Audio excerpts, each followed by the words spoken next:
Saving for a down payment is the first major step toward buying a home. It obviously requires discipline to put aside the money, but it also requires some considerable thought as to the best place to park those funds.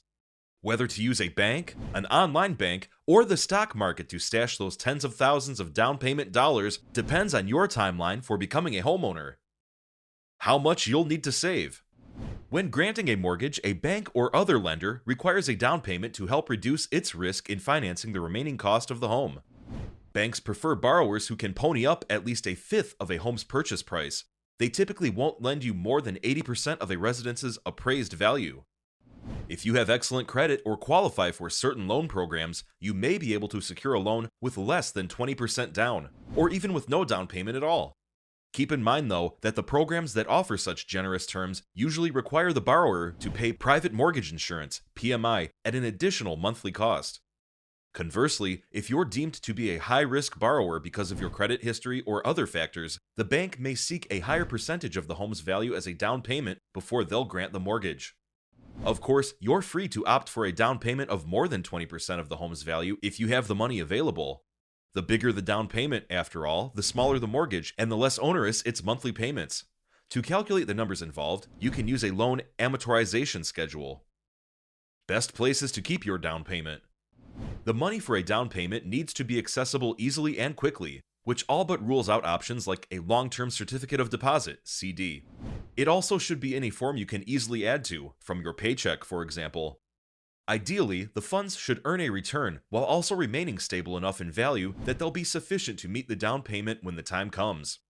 Finding the balance of risk, reward, flexibility, and timing that works for you is the key consideration as you choose among the options below. Savings account. Storing your funds in a savings account at the bank or credit union where you do your checking is probably the simplest and easiest choice. As an existing customer, you can open a savings account quickly and then readily transfer money to it from your checking account, either manually or through recurring transfers every payday. The funds are secure since they're guaranteed by the Federal Deposit Insurance Corporation, FDIC, or the National Credit Union Association, NCUA. There is a downside to this option, though. That's a meager return on your funds since regular savings accounts come with very low interest rates. High yield savings account. If you want to earn more interest without sacrificing the safety of FDIC or NCUA protection, opt for a high-yield savings account. Again, the simplest course would be to use your current bank. In fact, some financial institutions restrict these accounts to existing clients. As their name suggests, high-yield savings accounts pay far higher interest than regular savings accounts, sometimes 10 to 20 times as much. However, the highest rates on these accounts are offered by online-only banks. If you can live with the absence of brick-and-mortar locations, one of these virtual institutions may be the best savings option of all. That said, if you're not already an online banking customer, you'll likely need to wait a little longer for transfers from your checking account than if you held the savings account at your own bank. And even the interest rates of online savings accounts are nothing to brag about compared with the potential earnings from other investment options. First-time homebuyers savings account. Several U.S. states offer first-time homebuyers special rates and conditions to assist potential first-time homebuyers and incentivize home purchases. The perks vary by state, so check with the program before opening an account. The states that offer these accounts as of March 2022 are Alabama, Colorado, Iowa, Idaho, Michigan, Minnesota, Mississippi, Montana, Oregon, and Virginia. Additionally, a few states are considering allowing these sorts of accounts in the near future. These states are Maryland, Kansas, and Massachusetts.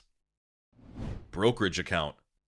If you have an appetite for higher risk, you can opt to have your down payment fund accumulate in an investment account at a major brokerage. The account will allow you to invest the money in stocks and mutual funds that will potentially earn far higher returns than even a high-yield savings account. However, given the volatility of the stock market, you may not realize those healthy returns as quickly as you need, or when you need them.